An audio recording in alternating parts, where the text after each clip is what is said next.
오늘 우리에게 주시는 하나님의 말씀은 마가복음 16장 1절에서 8절까지 말씀입니다. 다 함께 일어나셔서 하나님의 말씀을 경청하겠습니다.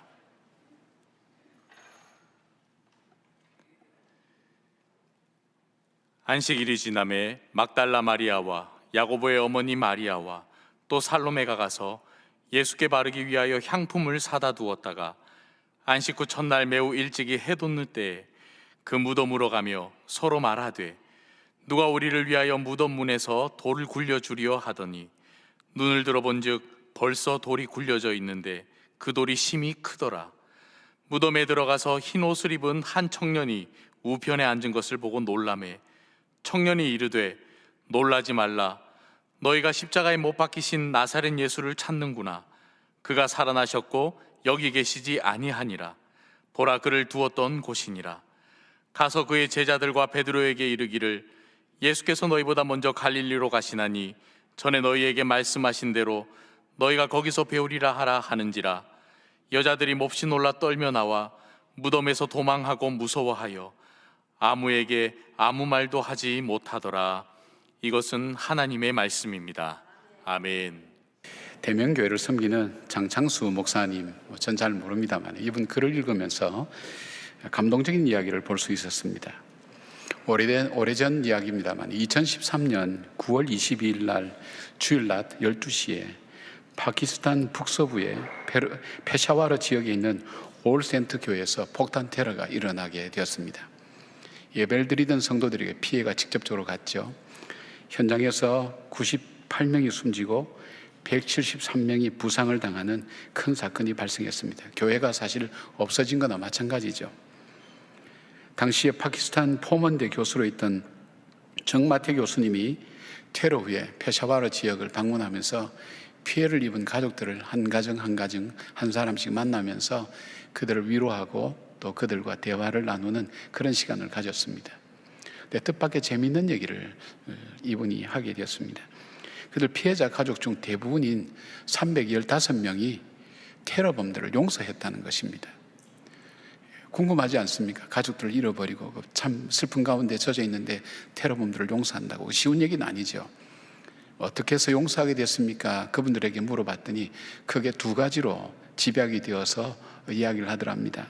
첫째는 예수님이 우리 죄를 용서해 주셨는데 그 깨끗한 분이, 정결한 분이 용서해 주셨는데 우리같이 죄 많은 죄인이 왜 용서를 못하겠냐고, 우리도 용서함을 받은 사람인데 우리도 용서를 왜 못하겠냐고 하는 것이 첫 번째 이유였고, 둘째는 우리에게는 천국의 소망이 있지 않느냐고, 죽었지만 참 소망을 가지고 천국의 소망 때문에 우리는 용서해 줄 수 있다고 그렇게 대답했다고 합니다.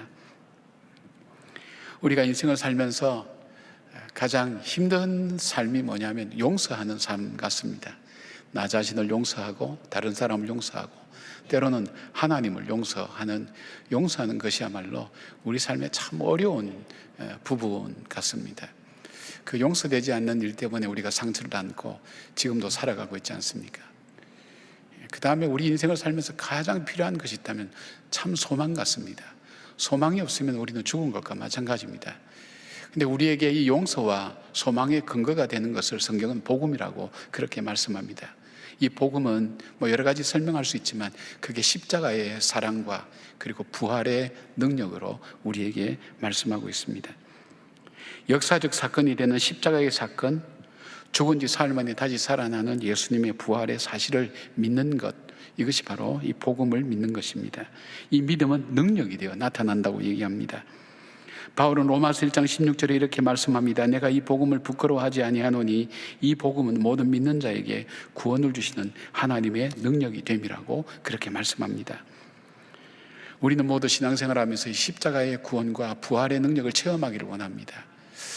어떻게 해야?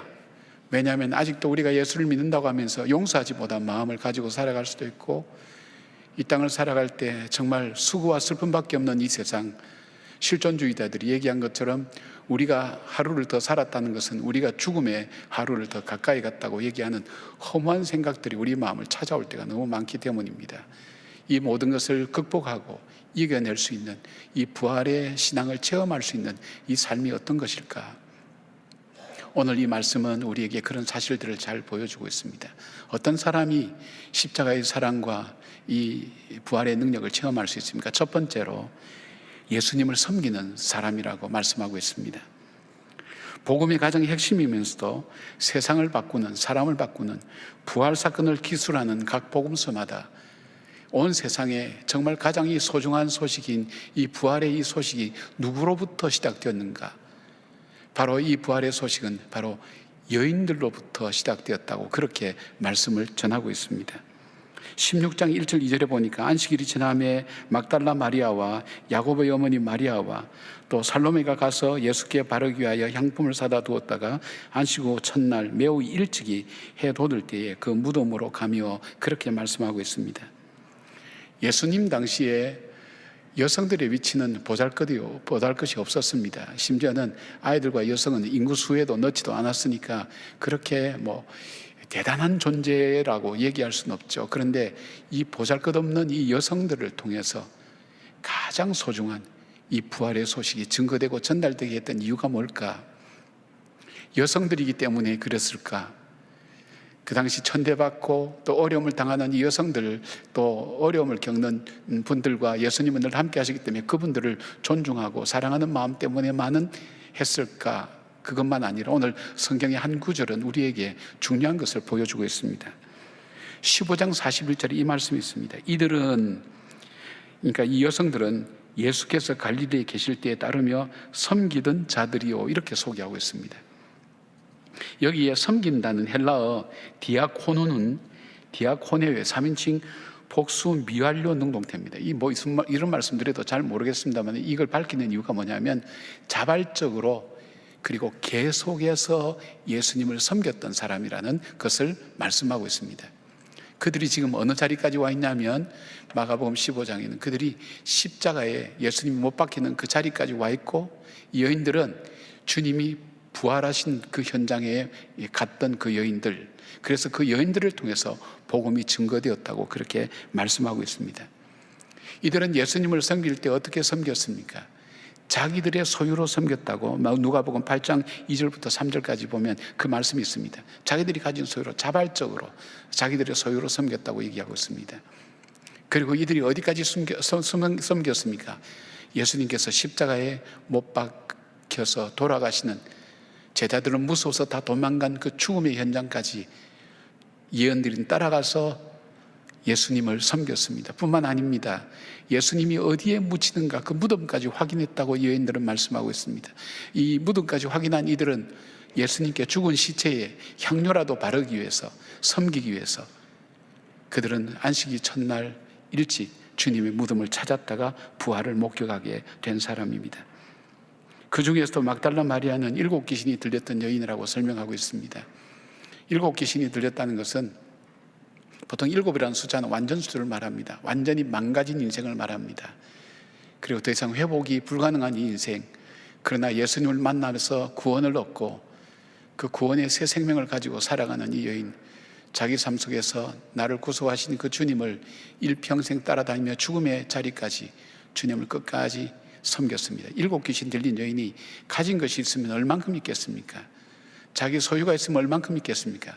자기의 몸과 마음을 다해서 이 불행한 인생, 불행에서 헤어나오지 못하는 인생이 나만이 아니라 예수님 만나서 구원받은 인생이 나만이 아니라 다른 사람에게도 예수님의 구원의 소식이 증거되기 위해서 예수님의 사역을 돕고 예수님을 섬기면서 끝까지 죽음의 자리까지, 부활의 자리까지 갔던 이 막달라 마리아는 사복음서에 공통적으로, 요한복음 같은 데는 따로 이 공간을, 시간을 만들어서 이 여인에 대한 소개를 하고 있는 것을 보게 됩니다. 왜 이 막달라 마리아를 비롯한 이 여인들이 섬겼을까요? 그들이 주님께 받은 은혜가 너무 큰 것을 알기 때문입니다. 그들이 구원받은 것이 얼만큼 소중한가를 알기 때문입니다. 그리고 그 구원이 너무 감사하기도 하지만 이 구원이 나만의 구원이 아니라 고통받는 모든 사람의 동일한 구원이 되었으면 좋겠다는 그 간절함이 이들 마음속에 있었기 때문에 끝까지 예수님을 섬겼던 사람입니다. 그런데 주님은 이 섬기는 자에 대한 특별한 배려와 사랑과 축복이 있다는 것을 말씀하고 있습니다. 마리아와 마르다 그리고 나사로가 있는 이 베다니 동네에 예수님은 자주 머물렀습니다. 그 집에서 예수님의 일행을 초청했습니다. 예수님 대접하기를, 섬기기를 기뻐했습니다. 그래서 예수님이 이 베다니의 이 마리아, 이 나사로의 집에 자주 갔습니다. 그런데 이 가정에 나사로가 죽었을 때 예수님이 그 집에 찾아가지 않았습니까? 죽은 지 나흘이나 되는 냄새가 나는 그 무덤에 가셔서 예수님이 슬피 우셨다고 그렇게 말씀합니다. 그리고 나사로여 나오너라 하면서 죽은 나사로를 부활시켜 주신 겁니다. 부활을 경험하게 된 겁니다. 섬겼던 그 가정에 주님께서 주신 축복은 부활의 능력과 부활의 체험으로 그 가정을 회복시켜 주신 것을 보게 됩니다. 우리 모두 예수 그리스도를 통해서 구원함을 받은 백성들입니다. 우리가 받은 그 구원이 얼만큼 크고 놀라운가 하는 것을 알면 알수록 우리 속에 감사는 깊어질 것입니다. 그 은혜가 얼만큼 나에게 소중하고 귀중한 것인가 하는 것을 알면 알수록, 깨달으면 깨달을수록 우리는 끝까지 주님을 섬기고 사랑할 것입니다. 그리고 이 축복이 나만의 축복이 아니라 정말 나와 함께 살아가는 이 사람들, 절망과 좌절 가운데 사는 사람들이 주님으로 인해서 함께 구원을 받고 힘을 얻기를 원하는 그 간절함이 우리 마음속에 있을 것입니다. 그러나 이 섬김으로 이어지기는 참으로 어렵다는 것을 보여주고 있습니다. 그래서 성경은 오늘 이 섬겼던 이 여인들을 통해서 하나님께서 가장 기쁜 소식, 놀라운 소식, 부활의 소식을 증거하게 하셨고 전하게 하셨다는 것을 우리에게 말씀해 주고 있습니다. 성경은 예수님께서도 말씀하지 않았습니까? 내가 온 것은 섬김을 받으려 함이 아니라 섬기러 왔노라고 말씀하신 것처럼 섬김의 삶이라는 것은 참 중요합니다. 부활의 능력과 역사를 보여주시고 체험하게 하시는 이 섬김의 은혜에 대해서 바울은 골로새서 3장 23절 24절에 이렇게 말씀합니다. 무슨 일을 하든지 마음을 다하여 주께 하듯 하고 사람에게 하듯 하지 말라. 이는 기업의 상을 주께 받을 줄 아나니 너희는 주 그리스도를 섬기느니라. 히브리서 6장 10절에는 이렇게 말씀합니다. 하나님은 불의하지 아니하사 너희 행위와 그의 이름을 위하여 나타내는 사람으로 이미 성도를 섬긴 것과 이제도 섬기고 있는 것을 잊어버리지 아니하시느니라. 주님께서 섬기는 백성들의 그 삶을 잊지 않고 기억하시고 복과 은혜를 주시고 능력을 주신다는 것입니다. 그 중에서도 부활의 능력을 체험할 수 있는 놀라운 은혜를 주신 것입니다. 우리가 부활절날 기쁨 나눈 상자를 하고 헌혈을 하고 사랑의 쌀을, 성탄절 사랑의 쌀을 하는 것은 세상을 향한 우리 공동체가 함께 섬기는 것입니다. 이것뿐 아닙니다. 바나바와 같이 교회를 섬기고 가정을 섬기고 사회생활 속에서 예수님으로 인하여 섬기는 삶을 사는 사람이 얼마나 많은지 모릅니다. 사람들은 자기를 위해서 살아가는데 이 사람들은 자기를 위해서 살아가는 것이 아니라 세상을 주님을 위해서 섬기며 살아갑니다. 세상 사람들은 어리석다고 하지만 그러나 생사화복을 주관하시는 그 하나님께서 이 섬김의 삶을 사는 사람을 잊지 않고 기억하시겠다고 말씀하셨고 그 증거로 바로 이 막달라 마리아를 비롯한 이 여인들에게 부활의 첫 증거로, 증인으로 세워주시는 축복을 받게 된 것입니다. 부활의 감격과 기쁨을 체험하기를 원하십니까? 여러분의 삶에서 예수님 때문에 섬기는 삶을 사시길 바랍니다. 주님께서 반드시 갚아주십니다. 부활의 능력과 기적을 체험하는 자리로 인도하실 줄 믿습니다. 섬기는 우리의 믿음과 삶이 되기를 주의 이름으로 축복합니다. 부활을 체험하기를 원하는 두 번째 사람은 어떤 사람입니까? 성경에서는 부활의 사실을 믿는 것입니다. 당연한 얘기죠. 부활의 사건을 전해주는 복음서에서는 부활의 사건을 믿어야 될 사람들이 오히려 부활을 믿지 못하고 있다는 이야기를 말씀하고 있습니다. 왜 못 믿었을까요? 그들이 부활의 사건이 일어났지만 부활의 사건을 증거하고 보았다고 얘기하는 사람의 얘기를 들었지만 그들이 못 믿은 이유가 뭘까요? 그들은 부활 사건을 믿기 이전에 더 중요한 것을 놓치고 있었습니다. 그것은 뭐냐면 예수님이 하셨던 말씀을 그들은 믿지 않고 있었기 때문입니다. 마가복음에 보면 예수님께서는 이 제자들에게 자기의 십자가의 죽음과 부활에 대한 말씀을 세 차례에 걸쳐서 다른 상황 속에서, 다른 환경 속에서 이 제자들에게 말씀합니다. 내가 십자가에 죽을 거다. 그리고 내가 3일 만에 다시 부활할 것이라 말씀했지만 이 제자들은 어떻게 했습니까? 자기 생각대로 받아들인 거예요. 예수님의 말씀을 그대로 받아들인 것이 아니라, 그대로 믿은 것이 아니라 자기가 생각한 이성적인 판단을 가지고 자기 인생의 기준을 가지고 예수님 말씀을 들었습니다. 그래서 예수님이 베드로에게 뭐라고 말씀했습니까? 우리 지난주 설교에서도 우리가 들었죠. 너는 하나님의 일을 생각하지 않고 사람의 일을 생각하는도다 그랬어요. 그 사단의 내 뒤로 물러가라 그랬어요. 하나님의 일을 생각하지 않고 인간의 생각과 이성으로 하니까 이게 불가능한 일인 거예요. 그러니까 제자들이 믿지 않았던 거예요. 이런 일이 일어날 수 없다고 생각했던 거예요. 자기 생각으로 받아들인 거예요. 그러니까 믿지 않았다는 거예요. 그러니까 부활의 사건이 자신에게 주어져도 그 사건이 정말 믿어지지 않은 사건이 됐던 것입니다. 제자들이 믿지 않았다는 사실을 오늘 이 본문 10장 11절에도 이렇게 말씀하고 있습니다. 마리아가 가서 예수와 함께 했던 사람들이 슬퍼하며 울고 있는 중에, 슬퍼하며 울고는 있었어요. 이 일을 알림에 그들은 예수께서 살아나셨다는 것과 마리아에게 보셨다는 것을 듣고도 믿지 아니하니라. 13절 보니까 두 사람이 가서, 에마로 가는 두 제자가 예수님을 만나고 난 다음에 가서 자기들 동료들이 가서 하는 얘기가 제자들에게 알렸을 때 역시 믿지 아니하였더라. 못 믿은 거예요. 부활의 체험은 어떤 사람에게 주어집니까? 부활의 사실을 믿는 사람입니다. 믿어야 할 제자들이 예수님의 부활을 믿지 못했습니다. 왜 믿지 못했습니까? 말씀드린 것처럼 자신들의 이성으로 감히 상상할 수 없는 사건이었기 때문입니다. 경험으로도 이해할 수 없는 사건이었기 때문입니다. 우리가 한번 보십시다. 우리가 예수 그리스도의 보혈의 피로 구원함을 받았다.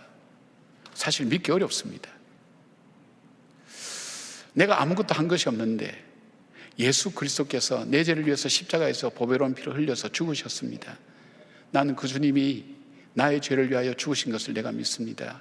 그 주님을 참으로 믿습니다. 이 사실들을 여러분이 고백을 하면서 이게 현실적으로 이성적으로 믿어지는 얘기입니까?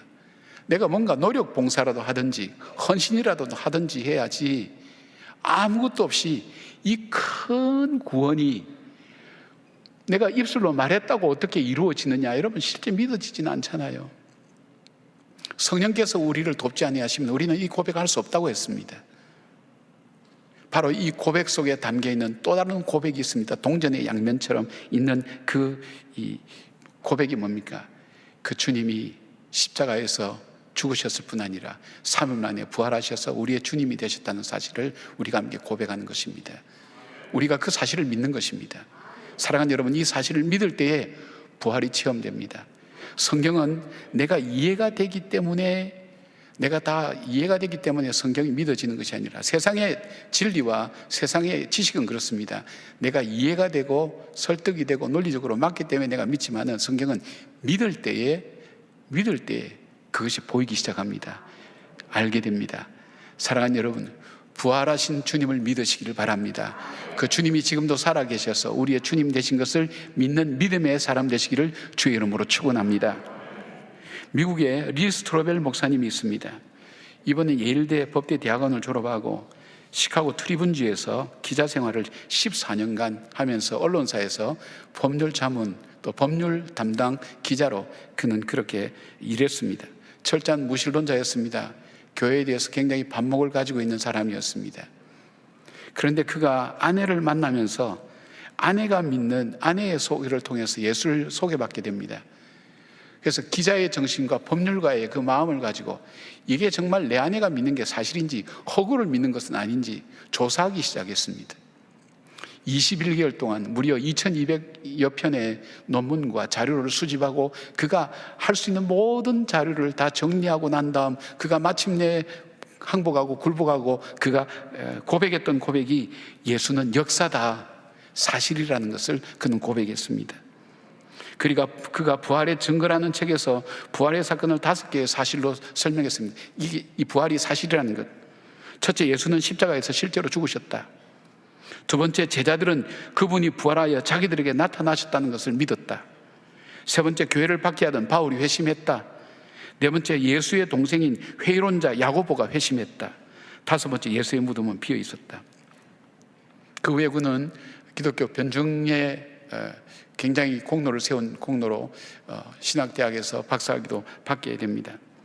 우리가 삶의 주인이라고 하지만 주인은 자기 마음대로 할 수 있어야 되는데 우리는 우리 인생 마음대로 할 수 없습니다. 이 결정적인 게 뭐냐면 이 죽음의 문제입니다.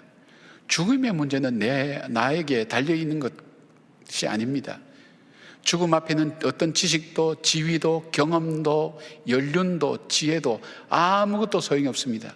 사망 권세야말로 얼마나 크고 놀라운 권세인지 모릅니다. 그래서 우리는 사망 권세 앞에 두려워 떨고 있습니다. 그렇다면 우리의 주인은 누굽니까? 사망 권세입니다. 내 삶을 좌우하고 주장하는 것도 사망 권세입니다. 그런데 죽음이 우리를 지배하는데 우리가 십자가에 말씀하신 우리 주님의 말씀을 믿고 그의 부활을 믿는다면 우리는 진정 달라집니다. 바울은 부활의 논쟁이 있었던 고린도 교회에 이렇게 편지합니다. 고린도전서 15장 14절에 그리스도께서 만일 다시 살아나지 못하셨으면 우리가 전파하는 것도 헛것이요 또 너희 믿음도 헛것이며 17절 그리스도께서 다시 살아나신 일이 없으면 너희의 믿음도 헛되고 너희가 여전히 죄 가운데 있을 것이요 19절 20절은 더 절박하게 와닿습니다. 만일 그리스도 안에서 우리가 바라는 것이 다만 이 세상뿐이면 모든 사람 가운데 우리가 더욱 불쌍한 자이니라. 그러나 이제 그리스도께서 죽은 자들 가운데서 다시 살아나사 잠자는 자들의 첫 열매가 되셨도다. 그렇게 말씀하고 있습니다. 얼마나 안타까운 심정으로. 부활 논쟁이 있을 수 있죠. 보지 못한 사람들에게 그 논쟁이 있을 수 있죠. 그런데 바울은 바로 이 고린도 교회 교인들에게 말씀합니다. 예수 그리스도의 다시 사심이 없다면 우리가 믿는 것도 헛것이요 우리가 지금 예배드린 이 모든 것도 헛것일 뿐 아니라 우리가 정말 전하는 것도 헛것이라고 얘기했습니다. 그리고 우리에게 뭐라고 합니까? 우리 인생 중에 가장 불쌍한 인생이 예수 믿는 인생이라는 것입니다. 왜냐하면 거짓에 속아서 우리가 그렇게 헛된 소망 가지고 살아가니까 우리가 가장 불쌍한 존재라고 그렇게 고백을 하고 있습니다. 고린도 교회에 그렇게 얘기합니다. 고린도 교회만 그렇게 얘기할까요? 오늘 믿지 못하는 우리 안에 있는 고린도 교회 같은 우리 자신 속에 동일하게 말씀하고 있지 않을까요? 우리가 이 믿음이 없다면 우리가 전파하는 것도 우리가 믿는 것도 다 헛것이라는 것, 그리고 우리가 가장 인생에 있어서 불쌍한 자라는 것, 그것이 사실이 아닐까요? 그러나 이 예수 그리스도의 부활을 믿는 그 백성에게는 하나님께서는 부활의 능력을 체험케 하십니다. 부활의 소식을 주님께서 분명히 우리에게 증거하게 하십니다. 그리고 그 일들을 통해서 우리의 삶을 바꾸시고 우리의 생애를 바꿔 나가시는 것을 보게 됩니다. 부활의 사실을 믿는 우리 모두가 되기를 주님의 이름으로 축복합니다. 세 번째, 부활을 체험하는 사람은 어떤 사람입니까? 부활의 사실을 증거하는 증인의 삶을 사는 사람입니다. 우리의 삶은 부활의 증인으로 살아가는 것입니다. 마가복음 16장 6절 7절에 이런 말씀이 있습니다. 청년이 이르되 놀라지 말라. 너희가 십자가에 못 박히신 나사렛 예수를 찾는구나. 그가 살아나셨고 여기 계시지 아니하리라. 보라, 그를 두었던 곳이니라. 가서 그의 제자들과 베드로에게 이르기를 예수께서 너희보다 먼저 갈릴리로 가시나니 전에 너희에게 말씀하신 대로 너희가 거기서 배우리라 하는지라. 15절 보니까 이어서 또 이르시되 너희는 온 천하에 다니며 만민에게 복음을 전파라고 말씀합니다. 복음을 믿는 삶이 어떤 삶입니까? 그리스도의 십자가와 부활을 믿는 삶입니다. 그러면 이 부활과 십자가를 증거하는 삶이 뭘까요? 우리의 삶을 통해서 부활의 증인으로 살아가는 겁니다. 나는 예수 그리스도의 죽으심과 부활을 나는 믿어. 그리고 그 부활을, 죽으심과 부활을 믿는 삶이 어떤 삶일까요? 성경은 우리에게 거룩한 삶에 대한 것을 말씀하고 있습니다. 거룩한 삶은 다른 말로 하면 구별된 삶입니다. 이 세상에 속한 사람들이 실망하고 낙심하는 그들처럼 그렇게 살지 않고 참 소망을 가진 자답게 살기를 원하는 것, 이것이 바로 증인의 삶입니다. 저 사람 보면 정말 예수님이 저 사람을 위해서 죽으셨구나, 예수님이 부활하셨구나, 그리고 참 부활의 첫 열매가 되셔서 자기도 부활할 것을 믿고 살아가는구나 하는 그 증인으로 우리가 살아가는 것을 말합니다. 그것을 잘 보여주는 것이 누가복음 24장에 나오는 엠마오로 가는 두 제자의 설명입니다.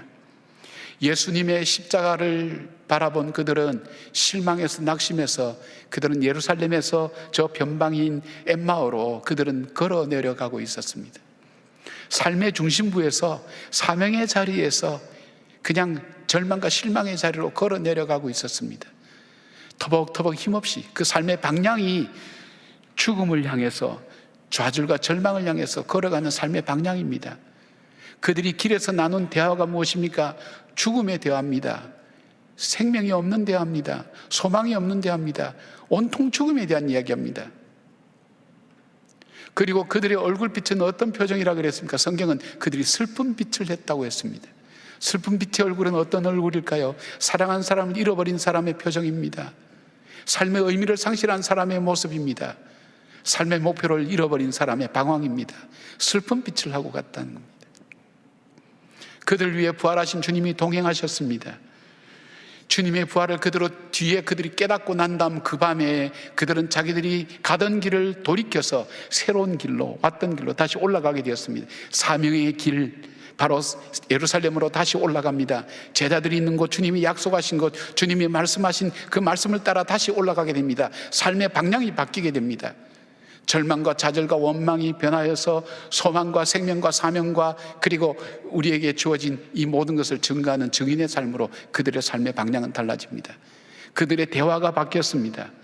오늘 제자를 믿지 않는 제자들은 죽음을 얘기하는데 이들은 생명을 얘기합니다. 소망을 얘기합니다. 우리가 살아가는 삶이 하루를 더 살았기 때문에 우리가 죽음에 더 가까이 왔다 얘기하는 그 사람들이 아니라고, 이제 우리의 삶은 사명이라고, 우리의 남은 생애는 사명이라고, 주께서 우리에게 전해주신 이 복음을 전하는 것이 우리의 삶이라고, 생명의 삶이라고. 오늘 우리가 죽은 것 같지만 우리는 살아있는 삶이라고. 그리고 그들의 표정은 슬픈 빛이 아니라 부활을 확인하고 난 다음에 그들은 생명과 소망의 표정으로 바뀌어졌습니다. 삶의 걸음걸이가 바뀌어졌습니다. 수고와 슬픔밖에 없는 이 세상이 아니라 바로 그런 세상에 소망을 전하는 사람의 발걸음이 된 것입니다. 낙심의 언어가 우리들 속에 없어져야 됩니다. 그래서 예수 그리스도를 믿는, 우리가 부활의 소망을 믿는 우리들 속에 우리의 삶은 무엇일까요? 오늘 하루도 우리는 하루 죽어가고 있다는 이 생각에서 벗어나야 됩니다. 우리는, 우리의 남은 생애는 언제 하나님께서 우리를 불러가실지 알 수 없지만 남은 기간 동안 우리는 사명의 삶을 살아가는 삶입니다. 그냥 사는 것이 아니라 우리에게 이 부활을 증거하고 그리고 예수 그리스도의 죽으심과 부활을 증거하는 증인의 삶을 살아가는 것입니다. 삶의 방향이 바뀌는 것입니다. 사명을 가지고 살아가는 것입니다. 내가 어떤 형편에 있든 간에 이 복음을 증거하는 사명을 가지고 살아가는 것입니다. 우리 언어 속에는 소망의 언어가 가득 차야 됩니다. 미래를 향한 소망의 언어가 가득 차야 됩니다. 썩어질 이 세상에선 이야기하는 소망이 아니라 정말 변치 않은 하나님의 놀라운 이 영적인 능력을 증거하고 전하는 소망의 언어가 우리들 속에 가능합니다. 우리는 부족하지만, 우리는 연약하지만 지금 나와 함께 하시는 그 주님과 함께 하는 겁니다. 나사로의 죽음 앞에 예수님께서 마르다에게 이렇게 말씀하십니다. 요한복음 11장 23절, 예수께서 이르시되 내 오라비가 다시 살리라. 그러니까 마르다가 24절 이렇게 고백하죠. 마르다가 이르되 마지막 날 부활 때에는 다시 살아날 줄을 내가 아나이다. 25절 26절에 주님께서 이어서 마르다의 대답 앞에 이렇게 선포합니다. 예수께서 이르시되 나는 부활이요 생명이니 나를 믿는 자는 죽어도 살겠고 무릇 살아서 나를 믿는 자는 영원히 죽지 아니하리니 이것을 내가 믿느냐. 이 말씀의 의미가 무엇입니까? 바로 요한복음 15장 5절의 말씀입니다. 나는 포도나무여 너희는 가지라. 그가 내 안에 내가 그 안에 거하면 사람이 열매를 많이 맺나니 나를 떠나서 너희가 아무것도 할 수 없습니다. 맞습니다. 죽은 사람은 아무것도 할 수 없습니다. 그러나 내 안에 부활하신 주님이 내 안에 오셔서 내가 주님 안에 거하는 사람, 매일매일 죽어가는 삶 같지만 그 부활하신 주님이 내 안에 거하시고 내가 주님 안에 거하며 주님과 동행할 때 그 삶 속에 맺혀지는 열매는 생명의 열매라는 것입니다. 주님과 동행하는 삶입니다. 이것이 바로 부활의 증인으로 살아가는 삶인 것입니다. 1945년 4월 8일은 부활 주일이었습니다. 당시에는 제2차 세계대전의 종전이 얼마 남지 않았습니다. 그래서 히틀러는 전쟁이 끝나기 전에 자기의 정적들을 죽이기로 작정하고 사형을 계속해서 집행하고 있었습니다. 그 중에 한 사람이 바로 보네포 목사님이었습니다. 그 부활주일 아침 동료들과 부활절 예배를 드리고 있을 때에 감방문이 열리면서 군인들이 보네포 목사님을 이렇게 세웠습니다. 바로 사형 집행을 하겠다는 의미였습니다. 함께 수감된 사람들은 비통한 목소리로 인사합니다. 그것이 무슨 의미인지 알기 때문입니다. 목사님, 이제 마지막이군요. 안녕히 가십시오. 그런데 그들의 인사를 받은 보네포 목사님은 오히려 미소를 띄우며 이렇게 말했다고 합니다. 아닙니다. 지금은 마지막이 아니라 새로운 시작입니다. 새로운 시작이 일어나고 있습니다. 그날 사형을 집행한 현장에 있었던 독일 플로센비르크 강제 수용소 담당 군의관 마틴 베스게는 1945년 4월 9일 일기에 이렇게 기록하고 있습니다. 히틀러에 의해 독일의 장성들도 사형을 당하고 외국인들도 사형을 당했다. 그 중에 나의 영혼을 사로잡은 사람은 보네포 목사였다. 그는 처형장으로 가기 전 오랫동안 기도하고 있었다. 교수에 올라가서도 잠시 기도했다. 오랫동안 사형수를 보았지만 그렇게 기도하는 사람은 처음 보았다. 나는 그런 죽음을 본 적이 없다. 저렇게 평안하고 기쁘고 담대하게 죽음을 맞이하는 사람은 아무도 없었다. 왜 그럴까요? 부활신앙에 대한 고백이 있었기 때문입니다. 우리는 사망이 여전히 우리의 왕노릇 하는 것처럼 그렇게 보여집니다. 그러나 우리가 반드시 부활한다는 사실, 부활의 주님이 우리 안에 계신다는 사실을 믿는 사람은 죽음 앞에서도 담대할 수가 있는 것입니다. 우리 주님이 부활의 첫 열매가 되시고 우리 가운데 함께 거하십니다. 이 믿음 붙들고 담대하게 사는 여러분들 되기를 바랍니다. 부활의 논쟁이 있는 고린도 교회예요. 이 부활장 마지막 절에 바울은 고린도 교회 교인들에게 이렇게 권면합니다. 15장 57절부터 58절까지 우리 주 예수 그리스도로 말미암아 우리에게 승리를 주시는 하나님께 감사하노니 그러므로 내 사랑하는 형제들아 견실하며 흔들리지 말고 항상 주의 일에 더욱 힘쓰는 자들이 되라. 이는 너희 수고가 주 안에서 헛되지 않은 줄 알미라. 우리는 삶을 살아갈 때 다 헛된 거야 얘기할지 모르지만 주 안에서 더욱 견고하고 견실해라. 이 소망, 부활의 소망을 붙들고 있는 우리의 삶은 결코 헛된 삶이 아니다. 우리가 어떤 일을 하든 헛된 삶이 아니다. 이 소망을 잃지 말고 이 믿음 붙들고 살아가라는 권면의 말씀, 그것은 바로 오늘 저와 여러분을 향한 우리 하나님의 말씀입니다. 기도하겠습니다. 하나님 고맙습니다. 주님을 끝까지 섬기던 이 여인들, 부활의 사실을 믿는 백성들, 부활의 증인으로 살았던 사람들, 그 사람들을 통해 교회가 세워졌고 성령의 인도하심으로 부활의 능력을 증거하며 오늘의 역사를 만들어 왔습니다. 주님, 나의 삶의 역사가 부활의 역사로 만들어가는 삶이 될 수 있도록 도와주시옵고 주님께서 부르실 때까지 사명 감당하며 부활의 소망을 향해 달려가는 우리 성도들의 삶이 되게 하여 주시옵소서. 이 부활을 믿을 때에 주님, 우리의 언어가 달라지게 하여 주시옵소서. 삶의 방향이 바뀌게 하여 주시옵소서. 우리의 표정이 달라지게 하여 주시옵소서. 참 소망 되신 주님을 붙들고 믿음으로 이겨나가는 주의 성도들 되게 하여 주시옵소서. 예수님의 이름으로 기도드리옵나이다. 아멘.